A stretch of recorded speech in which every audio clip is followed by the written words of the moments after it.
And we're back. Is everyone? This is the Steelers preview episode. I'm Jeff Hartman, editor of BehindTheSteelCurtain.com. I'm going to ask Bryan Davis, who's one of my co-hosts, right off the bat. Do you remember that Saturday Night Live sketch with Jimmy Fallon, where he was a radio host and he would say, "And we're back"? Does anyone else remember? Because I And can't find it anywhere online. Have you? yeah, Have you seen Dave? Are you familiar with Saturday Night Live from that era?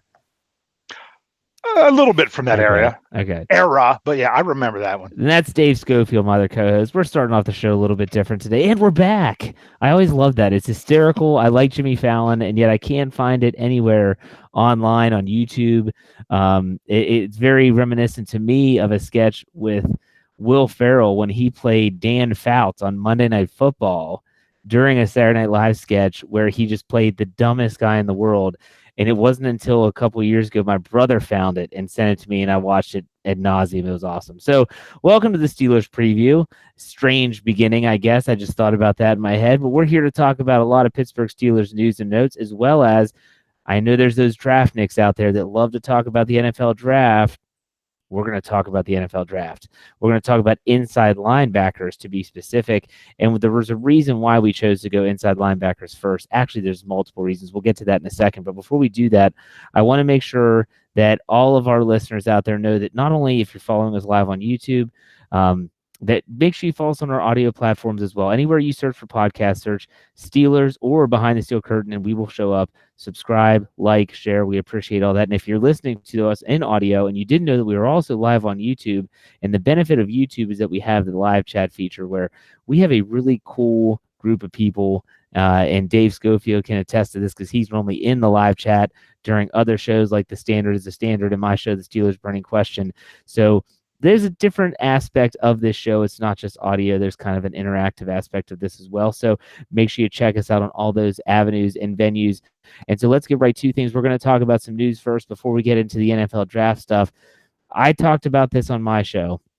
Lance Williams and I talked about it on The Standard is the Standard, and I'm not trying to spend a ton of time on this, but I wanted to get your guys' perspective on the Ben Roethlisberger bashing, how it's kind of not how it's transpired, because we know the timeline, but why do you think it took other teammates, both former and current, so long to come out and defend Ben Roethlisberger? James Harrison did it on Fox Sports, and then Juju Smith-Schuster, then James Conner, then Ryan Shazier. Let's go with Bryan first. Bryan, why did it take so long? it had to be an issue. And when it started to pile on and these guys started noticing that it was more and more, you see these national guys like Shannon Sharp, just like running his mouth about how terrible Ben is. And then it's going more and more and more. And everybody's piling on. Enough was enough for these guys. And I think the biggest name to pop up is the guy that everybody thought was against the Steelers for so long. But when James Harrison stood up, well, actually, he was sitting on Fox Sports 1, but when he opened his mouth and said, look, I think he's a good teammate. He was good to me. I think he's a leader. That's all anybody needed to say, and I think it goes away now. It could be. Dave, what do you think? What took so long for the Steelers teammates, former and current, to step up and say, look, Ben Roethlisberger's a good leader? Maybe they were just following Ben's lead and Ben wasn't saying anything. And maybe he's such a good leader, they were following his example. I don't really know. That it's hard to say, but bottom line is that some people are giving a hard time saying that, oh, well, it took them too long to come out after the fact. It doesn't matter. It doesn't matter. I'm so tired of everyone questioning Ben. I loved how the video came out today where there was no reason for him to speak about it otherwise, with Terry Bradshaw even came to Ben's defense. That was released, the TMZ thing today, in case, I don't know if Jeff caught that or not. So to me, ultimately, with Terry Bradshaw coming out and saying he thinks Ben's a good leader and doing things the right way, I'm okay with that then. Yeah, I have not seen that. I think I saw it on our Facebook feed, BehindTheSteelCurtain.com's Facebook page. I did not click on it because, quite frankly, I really don't care what Terry Bradshaw thinks anymore. But nonetheless, I think another component of this wasn't just James Harrison, but it was also Mike Tomlin. People forget Mike Tomlin hadn't spoken to the media since the end of the season press conference after week 17. And that was before all this transpired. He had been silent. He's one of the few coaches. I think there's three coaches. I think I can name them: Tomlin, Belichick, and Jay Gruden from the Redskins. The only three coaches that don't speak to media at the NFL scouting combine.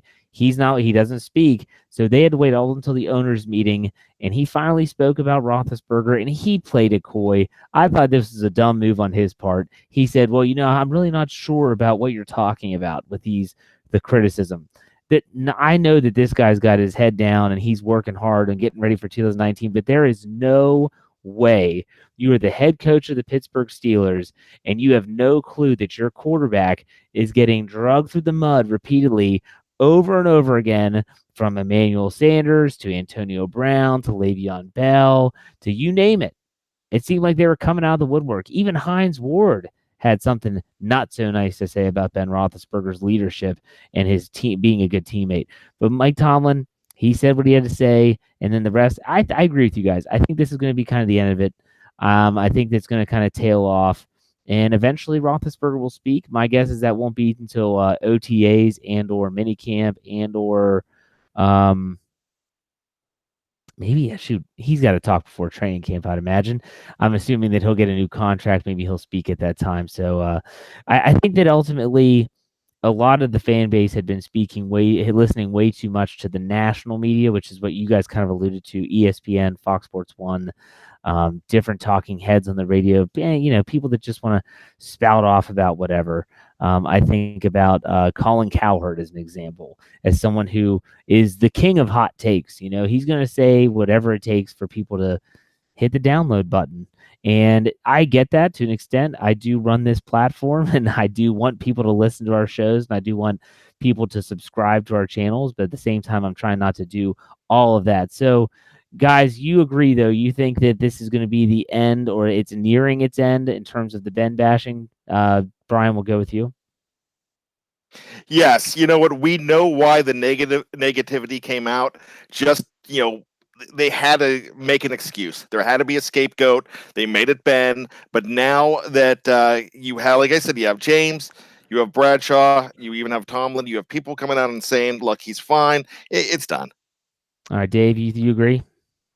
I'm hoping it's done. I'm just tired of it altogether. So Yeah. I think everyone's getting tired of it. I think even the people that are bashing Ben are getting tired of it. So it should run its course now. There's other more important things to focus on. Yeah, I agree. And so let's leave that behind. Let's put it in the rearview mirror. Let's talk about football. But let's talk about the question that I posed to the listeners last night live on YouTube and on our audio platform. That was my Steelers burning question of the week, and that was, who's going to have a better season in 2019, Antonio Brown or Juju Smith-Schuster? And right when I titled that episode yesterday, I immediately in the live chat, people were saying, I'm so sick of hearing about Brown. I said, look, we're talking about football. Okay, we're not talking about his nonsense off the field. Well, we're not talking about any of that. Let's just talk about football. And I broke it down. And I guess before I throw it over to you guys, you have to ask yourself what constitutes having a more successful season. Is it statistics? Is it win-loss? Is it playoffs? Is it non-playoffs? That's the tough part of this equation. I'll let you answer that on your own. Dave, I'll go with you first. Who do you think is going to have a better season and why? I think you really addressed the issue of how do you measure the better season. I think you did a good job answering the question on your show that Juju might not have the same numbers. He might not have as many yards this year as he did last year. He might not have as many receptions. There's a good chance he could have more touchdowns than last year. I don't see 84, assuming he's keeping the same number, having as good of a years that he's had, because it's like he's starting over again. He's going into a whole new city, a whole new system, a whole new place. It's starting over. So there might be an adjustment period. I know he's more refined and more professional now, supposedly, that he can adjust faster, but we'll see. It's the ultimate question of how it'll go. But I think Skip Bayless summed it up pretty well today when he said that the Raiders aren't as good as the Steelers. the Jets are nowhere as close to good as the Steelers, and those two players are going to miss playing in Pittsburgh. What about you, Brian? What do you think about the whole situation? Who would you think has the better season in 2019? Antonio Brown is going to go nuts. I mean, I'm talking physically on the field. Just go absolutely nuts. He's already gone nuts off of the field, but he's going to have an amazing season for the first year. The warts aren't going to come out until season 2. They're not going to make the playoffs. I don't think that's going to happen. I really think the Pittsburgh Steelers are going to the playoffs and could go far. Antonio Brown has a supporting cast. Terrell Williams is there. There's other guys there that can help out. They're building guys around him. David Carr just a couple years ago had a Pro Bowl season, and we saw it. I believe it was 2015. The guy does have enough of an arm. He's not as bad as everybody thinks he is. I think that they're going to hook up a lot, and I think it's the Raiders want to prove it, so they're going to feed him the ball more than anything to just go ahead and prove it, and he's going to want to do it. But Juju Smith-Schuster is going to have a good season, but you said less yards, less touchdowns. I mean, he can't. He's got to be over 1,000 yards. He's got to be the leader, and they got to put somebody next to him. And without, if James Washington doesn't show up, if a rookie doesn't show up and stretch the field, Juju's going to be on an island. And, he's not going to have a 700-yard season. I mean, he's still going to be the number one guy, but he's going to struggle to match what Antonio Brown is doing if he doesn't have the help around him. No, you're right. And I said that Juju Smith-Schuster would have the better season, not necessarily statistically, because I think Antonio Brown is going to have a good year out in Oakland. But I just think that, like you said, the supporting cast and characters, the offensive line, the quarterback play, it's just even running backs are better in Pittsburgh. And if you want to hear my full breakdown, I did an entire episode on. You can listen to that whenever you want on demand on YouTube and on our audio platforms. But my question for you guys, a quick sidebar, is what would your reaction be is if Derek Carr gets hurt and Landry Jones has to come in at quarterback for the Raiders? Brian, what would be, okay, so you're watching the game. Let's say the Steelers play Sunday night. The Raiders are on at 1 o'clock. You're watching the game. Derek Carr goes down, and here comes Landry Jones. Your reaction is what, Brian? Euphoria. It would be amazing to see that happen because they have never hooked up, and they've played up. They've played a lot of games together. I would say 7-8 games together, and never a touchdown, hardly a reception. I personally like Landry Jones just because I think he's a great dude. But as my quarterback, no. But my prediction is I don't even see him making this team. Dave, what do you think? What's your reaction? I thought Brian brought up a very good point that what I was going to say is, who's to say that Landry Jones even going to make the team? He always got to do is beat out Mike Glennon. Well, that's true. But it's hard to say. I would think I'm going to root for Landry wherever he's going to be. Honestly, I'm going to want him to succeed. He sucks. No, it's not that. I want him to succeed. I want to see that he can do the job. But can I ask why you want to see him succeed? Like, what is it about Landry Jones? Because he wore like cardigan sweaters and parts his hair. I mean, what to aside? Like, what is so special about Landry Jones? It will prove that the Steelers kept him around and even gave him a second contract, all because there was a little something there. Oh my gosh. He succeeds if he makes the team. That's success. That guy needs a clipboard on his hand, a hat on, and not to be seen. So if he's the third quarterback and he's getting a paycheck, that's all the success that guy needs. Because once he gets his hand under a center's butt, he's done. No, I agree with that. He could turn into one of my financial heroes. I have certain athletes that I call my financial heroes. Bobby Bonilla would be at the top of the list, who is still getting a paycheck from the New York Mets, I think, until like 2025. It's a June 1st. I think he gets a $9 million. It might not be $9 million. It's a lot of money. You know who else is my financial hero is Matt Flynn. Remember that guy who during a game in Green Bay hit a 3-game stint at the end of a season. He went in for Aaron Rodgers, threw over 400 yards twice, signed a huge deal with Seattle. I'm talking like $10 million. Russell Wilson wins the job, goes to Oakland, gets another big deal. Derek Carr wins the job. This guy is a perennial clipboard holder, and he's made millions and millions of dollars. Financial heroes. So maybe Landry Jones could turn into one of my financial heroes. I'm not so sure, but I'll go ahead. The best part about it is he's going to be able to walk and enjoy that money, walk on the beach at 40, 50, 60, and 70 and walk fine because there's no wear and tear on his body and he's all those millions. Yeah, absolutely, man. So, hey, good luck to Landry Jones, but I hope he gets called into duty, and I hope Antonio Brown throws a fit when he's skipping passes to him and getting sacked because he's basically stuck in cement back there. But anyways, I digress. Let's move to our third topic before we get into the draft talk, and that is NFL rule changes. The biggest change that everyone's talking about is that defensive and offensive pass interference can be challenged whether it's called on the field or not. And I said this last night, and I'll say it again. All these people that were whining and crying, saying that pass interference should be challenged as challengeable after the New Orleans Saints and Los Angeles Rams NFC Championship game, were missing something very, very big, and that is no flag was thrown. So if they had this rule in place that you could challenge a call, even in that situation, they would not be able to challenge it because no flag was thrown. So they changed that a little bit. Now you can even challenge non-calls. Guys, I want to get your input on how do you think this will impact the game? Is this going to be, you only get one challenge a game, I believe, or at least a half. Correct me if I'm wrong. Dave, do you know off the top of your head? I did not read about that. I was hoping you would have the answer to that question. Okay, anyways. I believe it's one a game. It's okay. One a game. All right, so you get one challenge a game. Do you think this is going to cause more gray area? I said last night I felt like the NFL was opening up Pandora's box with this. What is your overall take on this, Bryan? We'll go with you first.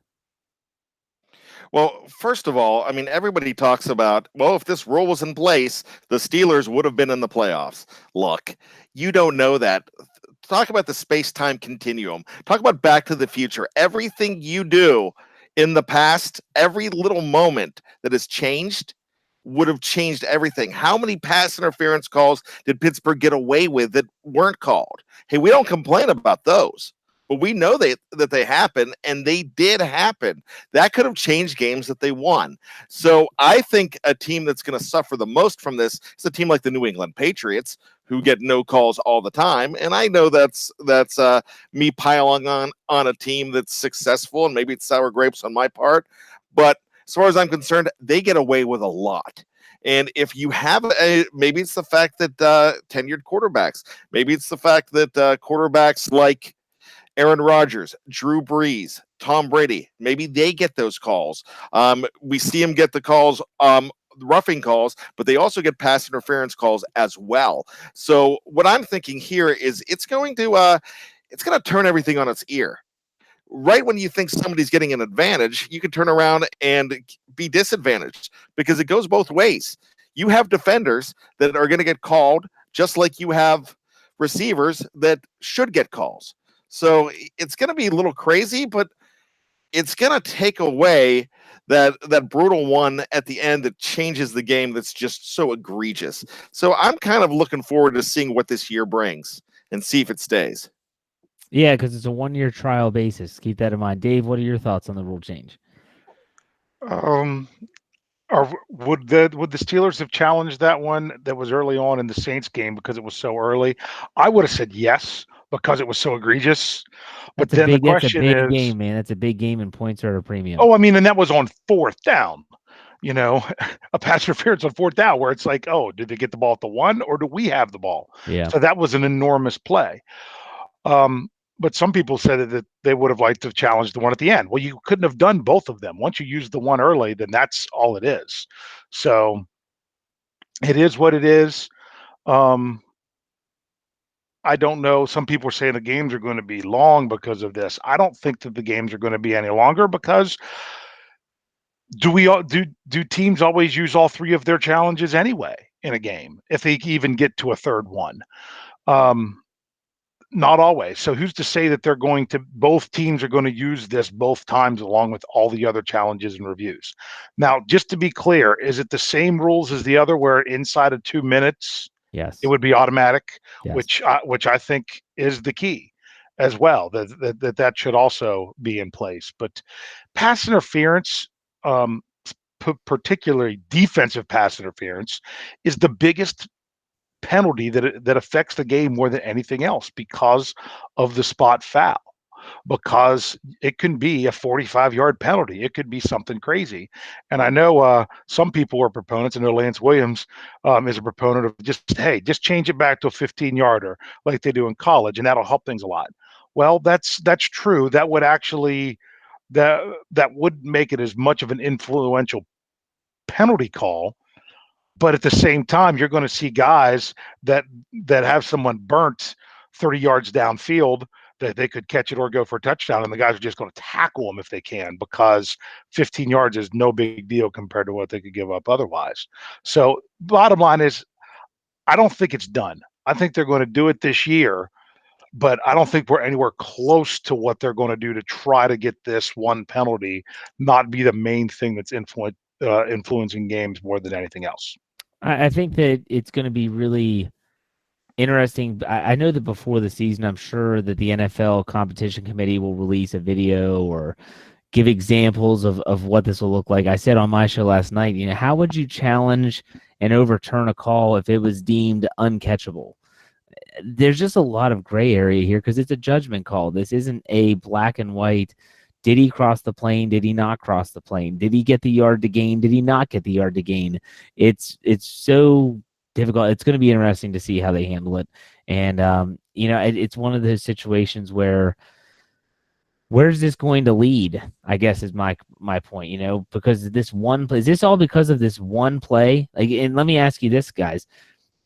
If the Saints don't get hosed in the NFC Championship game, are we even having this conversation right now today? Bryan, what do you think? We probably aren't. That was the big one. I mean, that cost Drew Brees a chance at a second one. It cost the Saints greatly. I don't think we're talking about it. It was so egregious, and I can't believe it. I was shocked it wasn't called. So with that, and it also ripped us off of seeing a losing effort by the Patriots in the Super Bowl, because I really think that the Saints would have beat the Patriots this year, especially how bad Tom Brady played. Well, yeah. So you're essentially saying that it was kind of a knee-jerk reaction to one play. Dave, what do you think? I agree. I don't think they would have made this change this year. I think they might have discussed it, but the fact that they were basically told, hey, committee, figure out something that people will pass to make sure it gets through, because we got to do something. It is based on that play in the playoffs to go to the Super Bowl on one of the biggest stages. Although, like we say, it might not have even been the most egregious call or non-call that there was all season, although it was really bad. But that's the way it is. The NFL was very reactionary. It would be nice to see them get ahead of these things at some point, but oh well. Well, and kudos to Sean Payton. Reports were that he did speak up in the meeting because he is a part of the competition committee. So is Mike Tomlin, and he said, hey, he pointed at the Steelers' non-call against Joe Hayden and Alvin Kamara from that game in week 16, I believe. Yes, because 15 was the Patriots, 16 was the Saints in week 16, and said, look, that would have completely changed the complexion of the game. So kudos to him for at least giving the Steelers a little bit of props and using that play as an example for a play outside of his own game in the NFC Championship game, which clearly would have been impacted by this new rule. Okay. Let's get to our Stat Geek segment. This is a segment where I don't know, Dave, what you're going to be giving us today, what questions you're going to be asking, because we know we're talking about inside linebackers in the NFL draft. I don't know what to expect here, folks. Just so you know, he's pulling the rabbit out of the hat here. So, Dave, Stat Geek segment is all yours. You have the podium. Go ahead. All right, guys. I was going to do something a little bit different, but I'm worried about my connection because I want to make sure you guys both hear this at the same time, because I was going to go where I was going to ask a question and I was going to keep score to see who could get most of these rights by answering first. Ooh. Yes, if Bryan is up to this task as well. Are you with me, Bryan? We'll raise hands. Raise hands. For all of you listening on you, podcast form, good luck. Okay, whichever hand I see first, I'll call on you. We're going to keep score here. This is what it's going to be. We are doing Pittsburgh Steelers first round draft choices trivia. Okay. Well, and it's not even special trivia. I'm going to give everyone a point. He's going to kill me in this, man. No. You're going to be better at this than what you think. Okay. I think you're going to be pretty good. No, and I'm going to tell you what all the questions are going to be, but you're just going to have to wait for which one I'm going to ask. I'm going to say a position, and you all are going to tell me who was the last Steeler or most recent Steeler drafted in the first round at that position.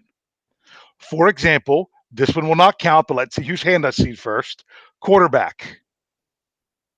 Jeff. In the first round? Yes. Well, that would be Ben Roethlisberger. That would be Ben Roethlisberger. And then the question would be, to gain a bonus point, what year? 2004, the 11th overall pick. There you go. Oh, I didn't even care about what overall pick it was. Just give me the year and you're good.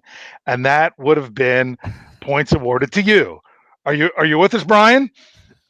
Yeah, I think the connection is slow because my hand was up like that. No. I didn't even see your hand. All right, let's get this show on the road. I wonder if your picture is frozen for me because it didn't look like you had moved in 5 minutes. I like this.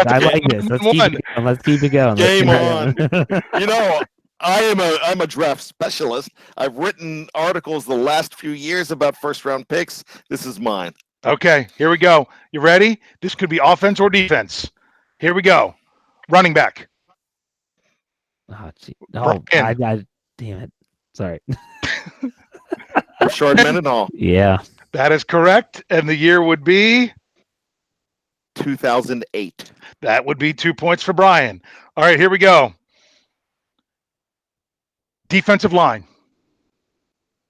Jeff. Cam Hayward.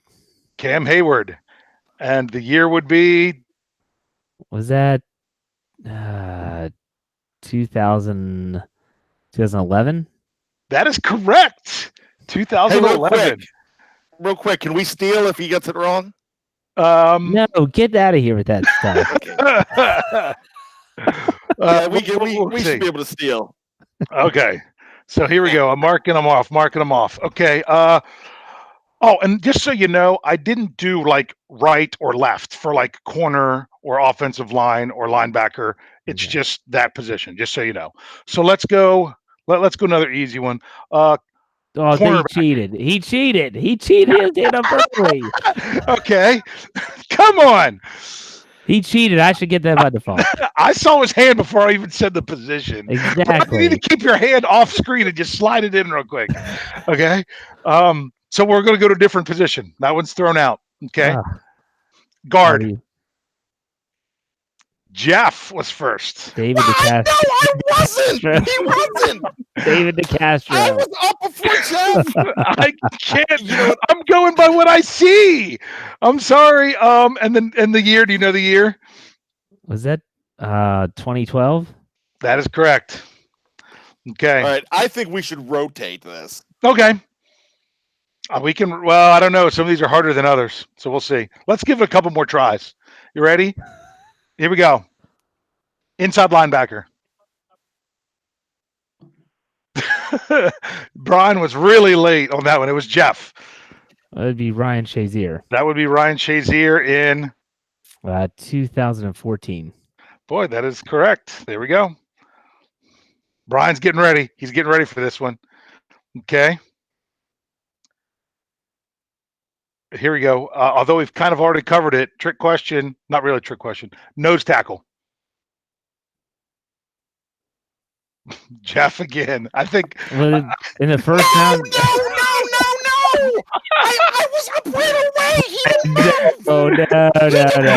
Hey, Brian, listen. he's up a good second and a half. Hold on, It's the connection Brian. lag. Just because you have Lance Williams' internet connection doesn't mean that. If this was face to face, Hartman, this is my bread and butter. If it was face to face, I would school you. You're giving him time to think about it. It's Casey Hampton. And the year was. That was. I think I'm going to get this wrong. I'm going to say 2002. Brian to steal. No, let me steal. Go Yep. ahead. 2001. 2001 I is was going to correct. say 2001. Okay. 2001 is correct. Who was the second round pick that year? I don't know. Kendrell Bell. 2001. Oh my. Kendrell Bell, Yes. number 97. Yes. Wide receiver. First round. Bryan. He got it. Thank you. The last wide receiver to be picked in the first round by the Pittsburgh Steelers would have been Plexico Burress. Jeff for the steal. Oh my gosh, Santonio Holmes. It was Antonio Holmes. Suck on that, Davis. Oh, they tricked. I forgot about the trade. What year was that? Is that 06? That is 06. Suck on that, Davis. I didn't even hear you say the 2006. I didn't even hear it until you're saying suck on it. I mean, all right. Safety. Okay, let's Go ahead. Give it to Brian. Go ahead, Brian. Go ahead. 2003 Troy Polamalu. That would be incorrect.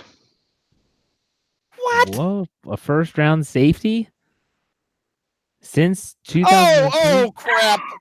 I got it. It's Jeff's chance to steal. Terrell Edmonds, 2018. 2018. crap. All right, maybe I'm not good at There's this. two now. This is my bread I'm too and butter. busy trying to beat.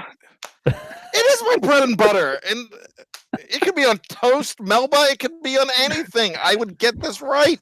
The connection is throwing me up. I'm just waving. Ron just to beat Chats ya.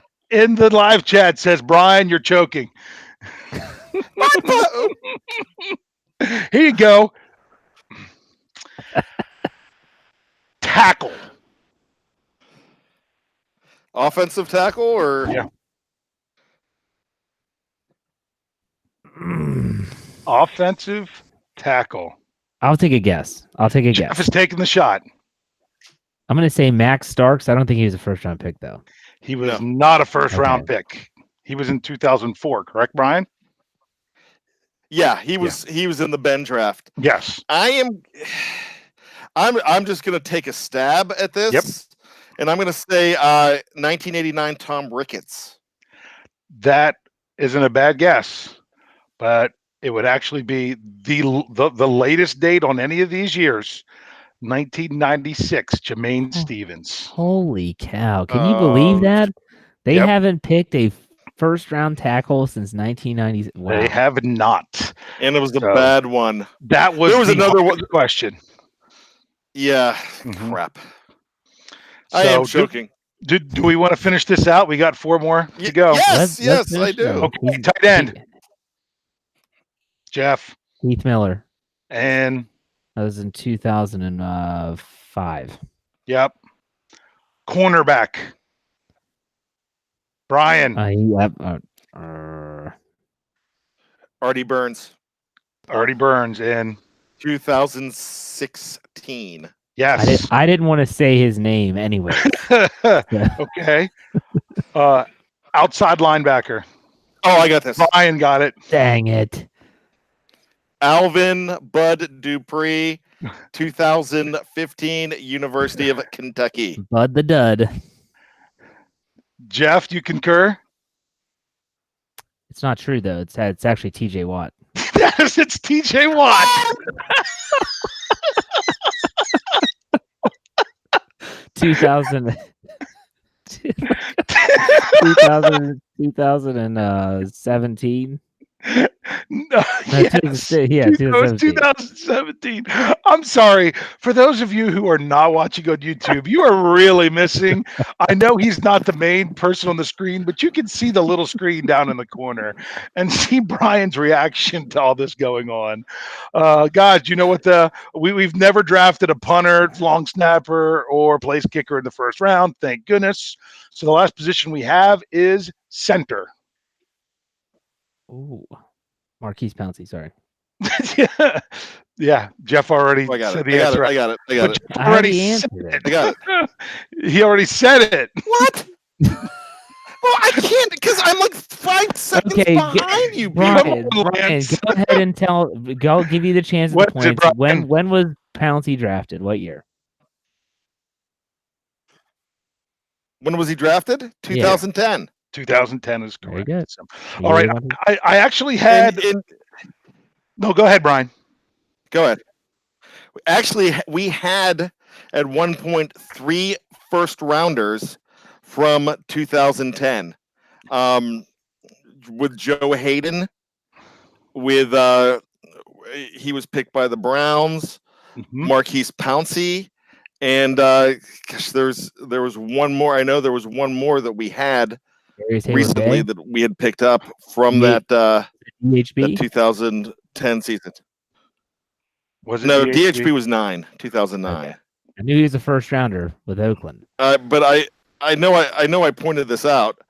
Yeah, we had the top 2 picks at one point from Oakland in 2009. Mike Mitchell was their second round pick. So at one point we had DHB and Mike Mitchell. What a horrible draft for them. But somebody on the live chat bail me out on that. But we at one point in the last 2 years we had another guy from the first round in 10. All right, Dave, I have a question for you. I was going to say, I still have the bonus round to go, but you can ask me a question. Okay, here's a question for you. And that is the last time the Steelers selected a long snapper, what was his name? What round was it in? And where did he go to college? It was Colin Holba. He was in the 6th round, and he was, where did he go to school? Oh man, I can't think where he went to school. I think it was Louisville. Louisville. Yes, correct. it was Louisville. Yes. As Very soon as good, I heard Brian. it, I knew that was correct. Brian, just when you think you can't get any dumber, you go and do that and totally redeem yourself. Hey, bonus question for each of you. Since Jeff, you have the lead, we'll do this match game style. Do you want question A or question B? I'll take A. You'll take A. What position have the Steelers drafted the most of in their history? Just in general or just the first round? In the first round. Sorry. Okay. I'm glad I specified that. In the first round, what position has they taken? In their history? In their history. Oh, jeez, Dave. I'm going to go out on a limb and say... That's jaded. That's jaded. And Brian, the answer was Tyson Alu. Was that the other? That's what I was looking for. Yep.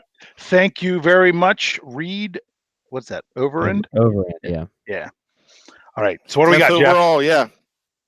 Yep. So I'm gonna go with. Do I have to be specific? Like, if I'm gonna say, let's say linebacker. I didn't even get the linebacker. It was so far down the list. There was one position, so many more. I'm going to tell you. It was. I'm counting all these as running backs. Technically, you can say the Steelers have selected 20 running backs. Now, if you look at how they're listed, 5 were running backs, 1 was listed as a tailback, 4 were listed as halfbacks, 6 were listed as fullbacks, and 4 were listed as backs, because that's how they were classified way back in the 40s and 50s. So, but all in all, 20 of them total. Wow. But quick follow-up. In the common era, or since the merger, since 1970, it has not been running back that they've drafted the most of. What other position did they draft the most of? And the answer, offensive line. Oh, I didn't specify. It's just I went tackles and guards and centers. Oh, So okay. I didn't combine them. That could be true. Linebacker.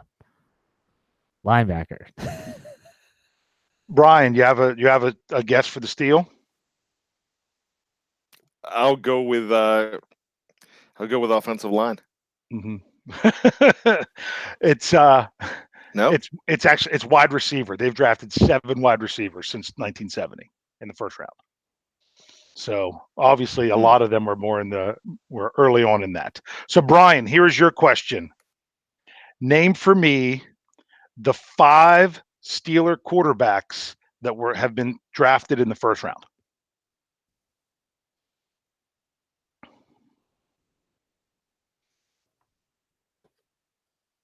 Did you hear me? well, of course we have 2004 Roethlisberger, and not another one until 1980, which was Mark Malone. Then There's you 2. had Bradshaw in 70. That's 3. So Marchabroda. Marchabroda in 1953. That's 4. And I'll give you a hint. It was after Marchabroda. It was after Marchabroda. I know it wasn't Bobby Lane. It was. I'll give you another hint. Was it Earl Morrall? It was not. Here's your hint. He's in the Hall of Fame. He only played 3 years for the Steelers. There you go. Dawson. Len Dawson. That's the 5th one. Very good. Very good. Who won? What's the point? Purdue in overtime. No, sorry, you mean in this game. Bryan got the 5 million points that you got for the bonus question, so Bryan's the winner. No, you know what? Jeff's the winner. I don't know who the winner is, but I'm going to say the loser is Bryan's internet connection. There's just Verizon. If anybody out there knows anything about Verizon, works with Verizon, I'll give you my address. Come help me out. I bumped it up. You guys are sucking. Verizon does suck. It sucks real bad. So, all right. That was a good Stat Geek segment. Good job. Kudos to you, Dave, for getting all that set up. Let's go and talk about what everyone's here to talk about, and that is the NFL draft coming up at the end of April. I think that if we break this down, and that's our plan, is we're going to break this down position by position. Almost everyone would agree that the top 3 positions of need for the Steelers heading into the draft would be inside linebacker, we would say cornerback, and wide receiver, in any order that you might believe your own personal opinion. Everyone's entitled to that. So with that said, we're going to go about inside linebacker first. I think the reason why I want to do inside linebacker today, not only because everyone in the live chat always wants to talk about inside linebackers, but also because I feel like the Steelers would have to really do some wheeling and dealing if they were going to get a top-notch inside linebacker. So we're going to talk about all the prospects. I should say Dave and Bryan are going to talk about all the prospects. I'll give my input here and there. I'm not a huge draft guy. I'll admit that. I've admitted it on several shows. So I'm going to hand this over to Dave first. Dave, I want you to give me your list of the top inside linebacker prospects, the players that you hope the Steelers will target. Try and think at least day 1, day 2. Who would be your day 1 prospects, day 2 prospects? After that, it kind of gets into, the Marcus Allens of the league, which are they going to fill out a depth position? I'm talking about players that'll play. Dave, whenever you're ready. All right. Well, I'm going to want Bryan to chime in here some, because I think after you get past the top 3, there's then some debate on where some people fall. So I'm sure we're going to have perhaps a little bit of a different list between Bryan and I. But I think the consensus of the top 3 goes Stairway to Devin for the first 2, with Devin White and then Devin Bush, and then the third would be Mack Wilson out of Alabama. Now, the last I saw was one place had where they were trying to see where people would fall, that they said Devin White is definitely in the first top of the draft, which would be the first 16 picks, where Devin Bush they had in the first, solidly in the first round. Another place that I saw had Devin White ranked as number 5 overall, with Devin Bush at number 20 overall, ironically with the Steelers picking 20th, where they did not have anything specific for Mac Wilson, that he is they said he could technically drop as low as the 3rd round, although I would doubt that. The biggest thing is he did not run at the combine. But that's definitely the top 3 right there. What do you have, Bryan? Do you have consensus? Yeah, that top 3 is the same. I really think there are only 2 true first rounders, and that's the Devons. I would think that Mac Wilson could be a consideration late in the first round, but I see him going the direction of Landon Collins, where everybody thought Landon Collins a few years ago was a first rounder at safety, and he ended. Then teams worked hard to trade up to get to that first pick of the second round, and the Giants did trade up. And so I can actually see that happening with Mac Wilson, with him being after the dust settles from night 1. I can see on day 2 he going pretty high, which if the Steelers cannot get one of the Devons, I would want them to go elsewhere and actually do a trade up to get Mac in the second round if they possibly could. So I agree with you on those 3. Okay, before you guys move on, let's assume, I think we're all going to agree that they're going to have to trade up to get either Devin. You agree, yes or no, Dave? Some are projecting that they wouldn't necessarily have to for Devin Bush. I don't think there's any chance that he's there at 20. Here's I'm going to tell you a story. What? That there's no chance for him to be there at 20? Here's the thing. I don't know that I want to trade up for Devin Bush. There's a couple things about him. I love his speed. I love his athleticism. There's some things, if you want to try to compare him collegiately to let's say Ryan Shazier, that there are a few red flags. He had hardly any tackles for loss that weren't sacks. So in the run game, he did not have very many tackles for loss. But some of that could be the system he was in. I am highly concerned when the Steelers look at someone who, because of the combine, shoots up everybody's draft board. Because I seem to happen to recall a certain player by the name of Alvin Dupree, who didn't have the best tape, but shot up everybody's draft board leading into the draft because of the crazy measurables that you have at the combine. And then all of a sudden, here he is when they were doing the combined, I guess, Kuiper, McShay, whoever they have, best available. They do stuff during the draft. There's one Alvin Dupree from Kentucky sitting on the top of that list for a good 7 picks when it comes to the Steelers, who ended up taking him because they didn't think he was going to be there at that time because of that. And although I don't think he's a bad player, I don't think he's also lived up to a first round pick. So anytime it's someone's combine that makes them really go through the roof, I don't think that's worked very well for the Steelers. Go ahead, Bryan. What do you think about all that? You know what? I really think Devin Bush is the guy that they're going to have to trade up for. I saw a mock with a lot of trades from CBS today where they have Pittsburgh trading up just 2 spots to the Vikings at 18 to get Bush. It depends what a few teams are going to do. Cincinnati's a big one. Cincinnati always likes to pick what Pittsburgh wants. But now there's talks that they might trade up and get a quarterback like a Haskins. But a Cincinnati team, Baltimore could be a team that also trades up to try to get one of these guys too. They're teams that really need inside linebackers. So it seems like the North, even the Cleveland Browns, could use an inside linebacker.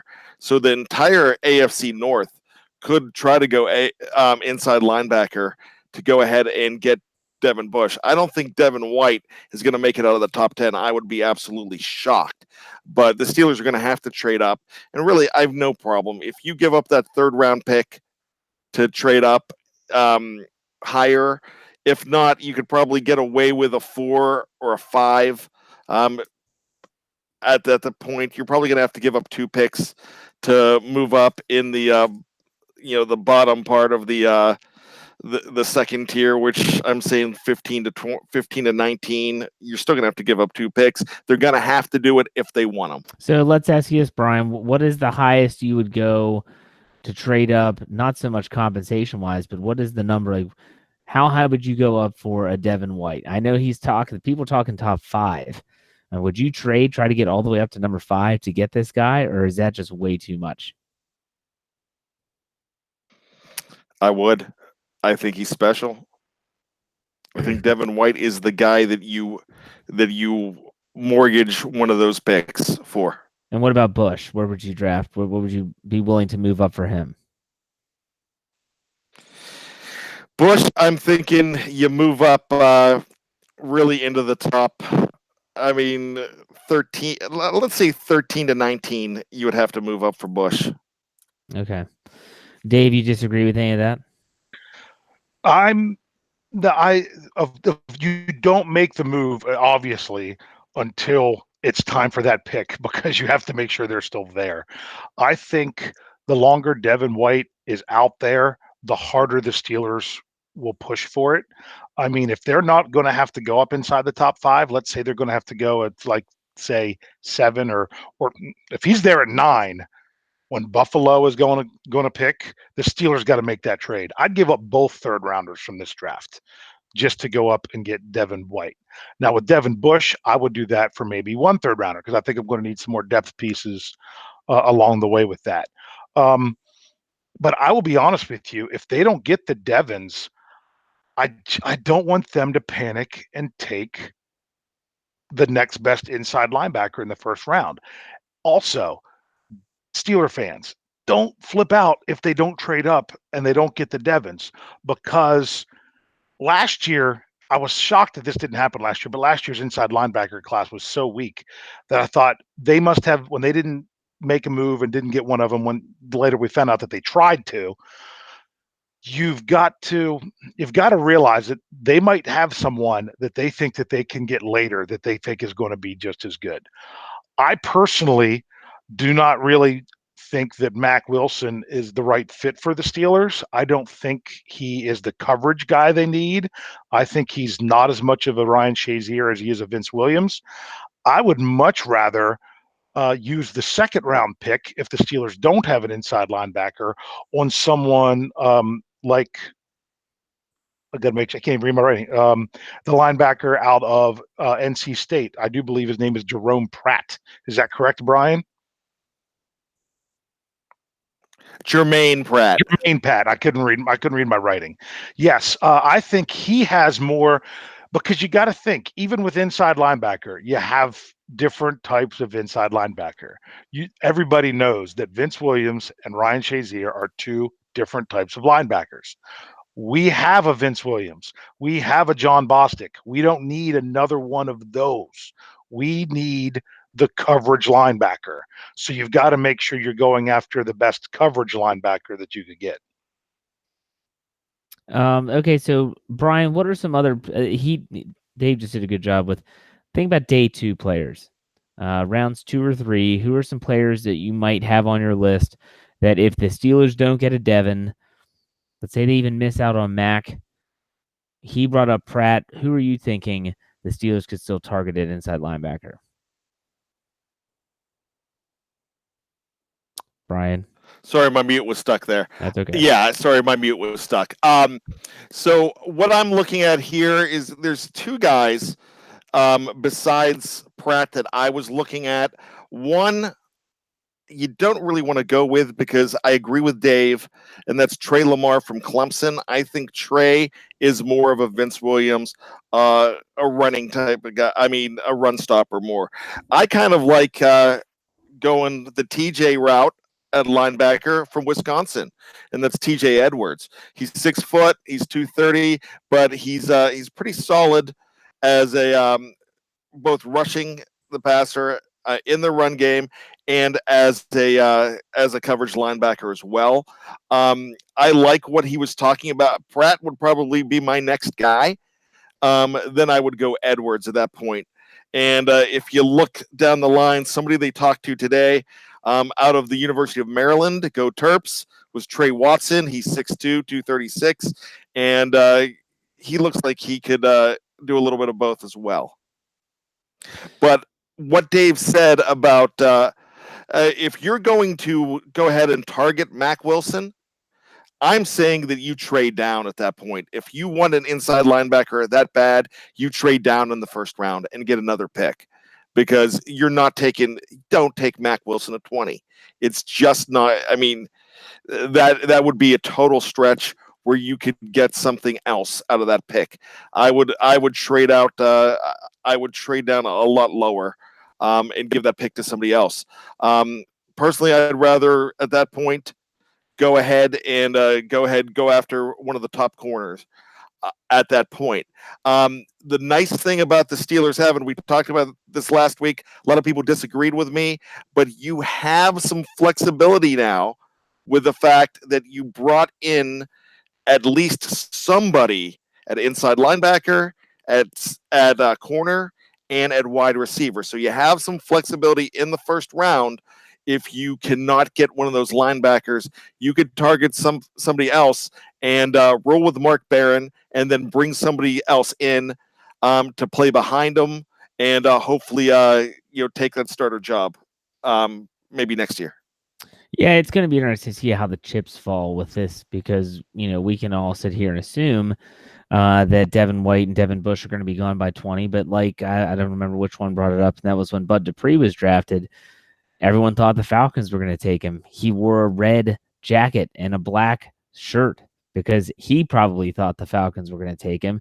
And next thing you know, he goes to the Pittsburgh Steelers. So you just don't know what's going to happen. There's always those surprise picks. There's those picks where a team that everyone's thinking they're going to take wide receiver shocks everyone and takes an offensive guard. And like, well, wait a second. Whoa, now everything changes because that wide receiver we thought was going to be gone is now available. That's just an example. And folks, like Dave said earlier, don't be shocked if the Steelers don't make a trade. Just don't. They don't do it that often. And if you're going to do that, you have to have a trade partner. And so it's going to be interesting to see how that plays out. Guys, any other inside linebackers that fans should be looking at, keeping their eyes and ears open for? Dave, is there anyone else that you would think they should follow? Yes. Now, just to follow up, the one thing about what Bryan's guys, like the TJ Edmonds from Wisconsin and the Trey Watson from Maryland, they are both guys that can cover. The biggest question mark you have with them and why they're not higher is, will they have the speed to cover at the NFL level? So just because they're good college coverage guys, do they have the measurable speed? That's their question marks. That's why they are, second, third, fourth round guys. If you want to look lower, you've got the Steelers have already checked them out, and that's David Long Jr. out of West Virginia. I could see him, if the Steelers don't take an inside linebacker in the first 2 rounds and he's there, then I would say he's going to the Steelers possibly in the 3rd round. And then there's another one of Gary Johnson out of Texas. These are guys who could be available like much later, like 5th round or more. Those are a couple guys that would fit the mold of what the Steelers could possibly want. I always trust that the Steelers are going to be that diamond in the rough team. I kind of expected it the last few years. The problem is, don't expect it when it comes to defensive backs. If you're thinking they didn't take a corner in the 1st round because they had someone they really liked later, yeah, the 1st round corner probably wouldn't have worked out, and the one they took later probably wouldn't have worked out, because that's just how it is for the Steelers.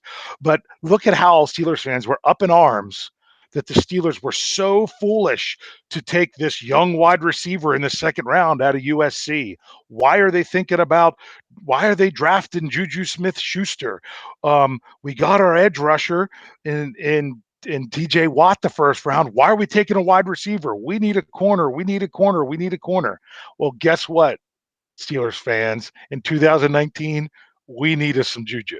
So trust that they know what they're doing. Don't be surprised if they take a wide receiver or even a tight end in the 1st round, because that's what happens when they don't get a Devin. Also, with the extra picks that they have, if they want to trade up for someone, I'm trusting that they know enough about them that they are worth trading up. Because when the Steelers have traded up in the past in the first round, it's been for the right players. What about you, Bryan? I like everything Dave said. I'm going to reiterate what I said before, that if you don't have those linebackers and you could take someone else that you like a lot, maybe 4 or 5 picks later, go ahead and make that deal and get an extra 3rd round pick. I like that idea, Bryan. I want to jump in here real quick, Jeff. I love that idea. The problem is that the Steelers suck at doing that. They should have done it 2 out of the last 3 years. They should not have taken Artie Burns where they did when they panicked and took him. They should have traded down, and they still would have got him. They still would have got Terrell Edmunds last year if they would have traded down. Many people think that they didn't trade down because Ryan Shazier was there to announce the pick, and they didn't want to trade out of the first round. I don't know if that's really true or not, but they could have got him later if they just would have traded back. So I agree with you 100%. I just don't know that they'd actually do it. They've done it before and it's worked. It actually backfired on them in 1990 when they did it. They traded with the Cowboys about 4 spots. The Cowboys got the running back they wanted, a guy named Emmitt Smith. But the Steelers weren't going to be taking a running back because the year before they took Tim Worley, who showed some promise in his rookie year. They traded back at 20 and got the guy they wanted, which was Eric Green, the tight end, now out of Liberty.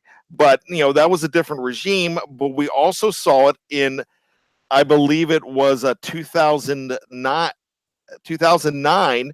They traded out of they actually traded right out of the 2nd round, and they traded to get some more 3rd round picks, and Mike Wallace was one of the fruits of those picks. Okay, so let's put a little bow on this NFL draft segment.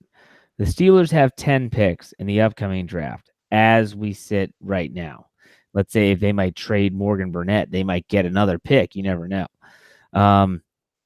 How many players do you think the Steelers will actually draft in this draft? Bryan, we'll go with you first. 8. Okay, Dave? Since he said 8, I'll say 7. Wow, so you see 3 picks being okay. I think it's going to be 8. I just didn't want to say the same thing as Bryan. So, or you know what? And it would not shock me if they draft 10. If they just stay where they are. Wouldn't shock me either, man. And take them all. I would love to see them. But they don't need 10. Exactly. They don't need 10. I would love for them to draft 6 or 7 and walk away with Devin White. Yeah. Exactly. I have to do some work on these prospects because like Devin White, you see what's written in mock drafts, you see what's being said online, but until you actually watch the tape, you don't really know, is this guy a good fit for the Steelers? Is he everything that he's hyped up to be? Is he someone that you would mortgage a lot of picks for? I personally don't have that answer yet, although many people do. So we'll see. Is there possibly a character concern there as well with Devin White? Was he suspended or something at one point, or there was something questionable there? I might be getting my Devins backwards. I don't know if Bryan knows this or not. I don't know, Bryan. Actually, I think there was something going on with grades, or not really a suspension, but maybe like a game ban here and there. But all I know is this: when he went ahead and announced in early January that he was coming out, people went crazy on Twitter, everywhere. The Draftniks, they went nuts, and they were throwing out the name Ray Lewis with this guy. Now, there's only one Ray Lewis, but if you have somewhere in between Ray Lewis and Ryan Shazier, then you've got an amazing player, because I think Ryan Shazier was an amazing player. So if it's somewhere in between, you go after this guy and you trade what you've got to trade to get him. Okay. I could even see him going as high as number 4 to the Raiders. But they just got Vontaze Burfict. Why would they need him? Yeah, but Yeah, You know what? well played. Well played. You brought it up. How much does John Gruden must not really like Antonio Brown? I mean, you're going to bring in Landry Jones, Vontez Perfect. Just say, like, let's surround you with people that we don't think you want to be around. Yeah, that's what we're going to do. I'm sorry. I just had to throw that out there. But honestly, if he's another Ray Lewis, yeah, there could be, if there's maybe some minor character concerns, as long as he's not wearing white suits during the Super Bowl in Atlanta and stuff like that, then I'm all right. Yeah, that's a good way to end it with Ray Lewis. Now, for fans, it might be your first time listening to this show, whether it's live on YouTube or whether you're a part of the audio platform. This is where we go to our either or. I almost said over under. Got my gambling mind in. So we're talking about. We just bring up anything that's crazy in our mind. Last week's went long. I don't want it to go as long this week because it's been a long show already. So we'll just keep it short and sweet. And mine isn't really an either or. I'm going to go first. Sorry to steal your thunder, Dave. Bryan always goes last. This isn't really an either or. I just kind of want to get your thoughts real quick. Today was opening day for Major League Baseball. And for me, it still holds a very special place in my heart because the first team that I ever fell in love with was the Pittsburgh Pirates. And they have been a love affair with me since I was a really young child. I remember going to Three River Stadium. I remember being in a Little League team and walking out on the field. I idolized Andy Van Slyke. Roberto Clemente was my favorite since I wrote an article, did a book report on him in like 5th grade. I've just been enamored with him, and it's still a special day for me. But guys, people that are our age view it differently than young people do today, but is opening day still a big deal for you, or is it kind of like, it's a long season, it's only one of 162? Bryan, I'll go with you. Everybody's undefeated on opening day, and it's just, I have a friend that's a Yankees fan that said, all right, 161 more to go after they beat the lowly Orioles. But you know what, I watched that game today, and my connection went out right during the last at bat when Cody Dickerson was up the to 11 pitch at bat. It was such a great at bat. So and then it flashed on the screen, they lost. I was like, no, it feels great. I love opening day because not only is opening day the beginning of baseball season, it kind of means winter's over. Yes. We might get that one last gasp, but winter's over and the boys of summer are playing. And that chance to take your family to the ballpark, it's amazing. I had a chance to be on the field a couple years ago with the Cub Scouts with my son in uniform on the field. That was a great year too because it was the 2015 season for the Pirates. We were in the outfield to start the game on the big screen. It was an amazing feeling. There's nothing about opening day that I don't love. And I just watched Bull Durham recently, so I'm all fired up. What about you, Dave? I have become less and less of a baseball person as the years go by, to where basically, other than the playoffs, I am only paying attention to my fantasy team. And when I draft my fantasy team, I don't even know half the players. I just go by a very special spreadsheet that I have where I enter in all of our parameters of our league and I follow my spreadsheet. And ever since I've used it, I've always come in first or second. But anyway, so I follow specific players. I like to see if the Pirates are winning, but I don't actually watch many baseball games. I just don't have the time, and no way I'm going to get my kids to sit down and watch a baseball game. But I like opening day. I really do, just because it's new. Players are with different teams. You've got prospects coming up. You want to know who do teams think their ace pitchers are going to be. So I do like opening day. I did not watch any baseball today, but I was following it to see what scores were happening and everything. I saw when the Pirates took a 2-1 lead, which did not hold up very long. But I do want to say one thing. My last Pirates game that I ever attended, I was in middle school. It was a summer trip that we took. It was to Three River Stadium, and it was the Major League debut of knuckleballer Tim Wakefield pitching for the Pirates. 1992. That was the last. That was the summer. Yeah, I was in middle school. and it was, and that was crazy. It was in the summertime, but that was the last Pirates game I've been to. I have walked by PNC Park, but I've never been in PNC Park, and I've got to make sure that I change that here sometime soon. Well, the funny thing is, I'm glad you brought up fantasy. I hope people that play fantasy sports know it started with baseball, the rotisserie league, and there's a great 30 for 30 on that. If you've never seen it on ESPN, the guys that started that actually got robbed to pieces. That they had patented all the rotisserie stuff, and then it became fantasy sports, and they got nothing, absolutely nothing. But for me, a lot of people that are Pittsburgh fans talk about growing up in the 70s and how great the Pirates were and how great the Steelers were and the city of champions. I like to think, and Dave, you're a little bit closer to my age as well. Growing up when I did, it was pretty darn good too, because if you think about it, the Pirates of those early 90s were so much fun to watch. I could name the entire roster. Andy Van Slyke, oh my gosh, I loved him. Loved everything about him. I got to meet him once when I was a kid in the dugout of Three River Stadium. I still have that baseball. The Penguins, with Mary Lemieux winning back-to-back cups and Yarmer Yager. And then the Steelers were right on the precipice. That was when Bill Cowher was coming in. 94, they go to the AFC Championship game. 95, they make it to Super Bowl 30.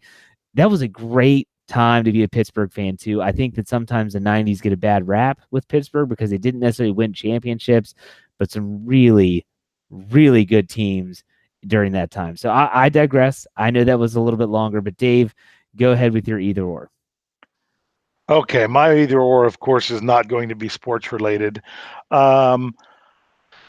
Personally, I think everybody that I know, everybody in this world, is a little bit OCD. We all have things that happen, and we like things a certain way, and they might be crazy compared to others. But I know sometimes these things can happen that can cause some strife in your household. So here's my question: which event would cause more strife in your house, whether you being upset because someone else did it, or your spouse being upset because you or one of the kids did it, or whatnot? Which one of these three things? If you went to the refrigerator and opened up the butter container to find that all of it had been scraped out of the middle and not the whole way down, or if you in the refrigerator, you'd pull out the egg carton to find that the eggs were randomly taken from random spots as people use them, or if you went into the bathroom to find that the toothpaste tube was squeezed from the middle and not from the end. Bryan, you can go ahead and go if you're ready. Well, I really can't answer this because I'm the guy that does all that stuff. So what would cause the most strife? What would cause your wife to get the most upset?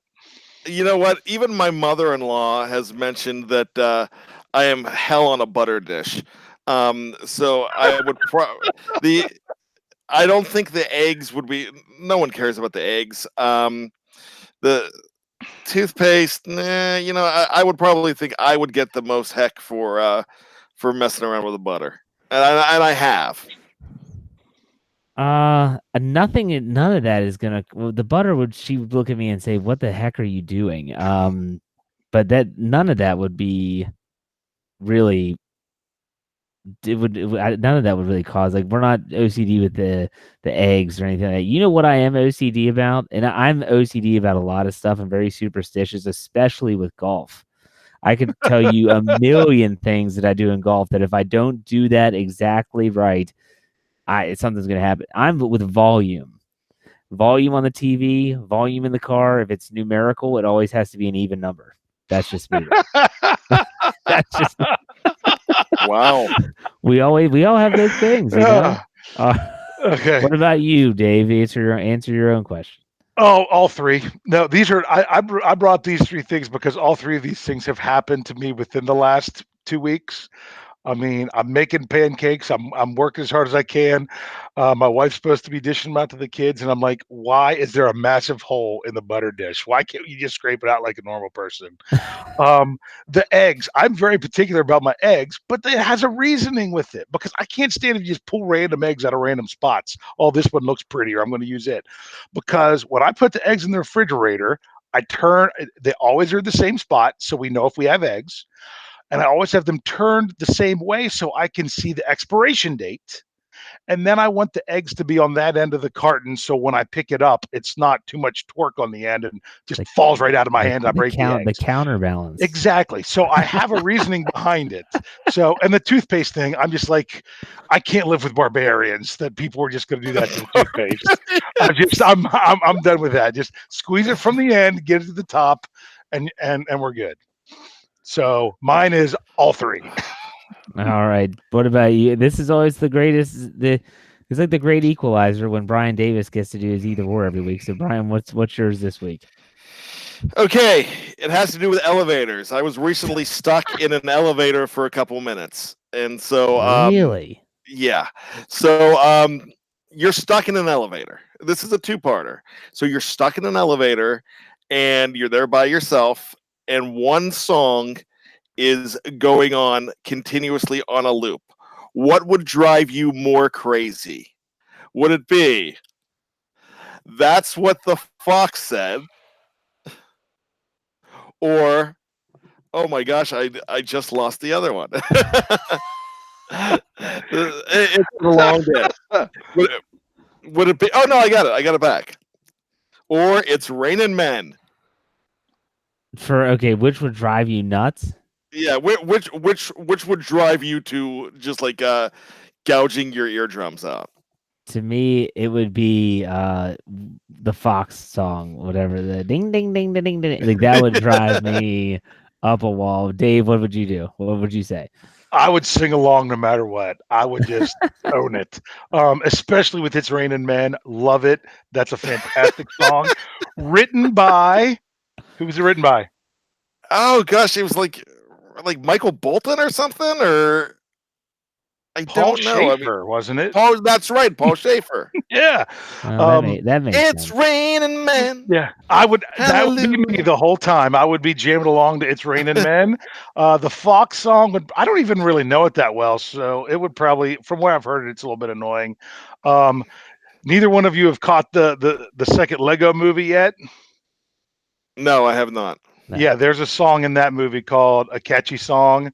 Yeah, if they played that over and over and over and over again, basically it's singing over and over again that this song is going to get stuck inside your head. That's cool though.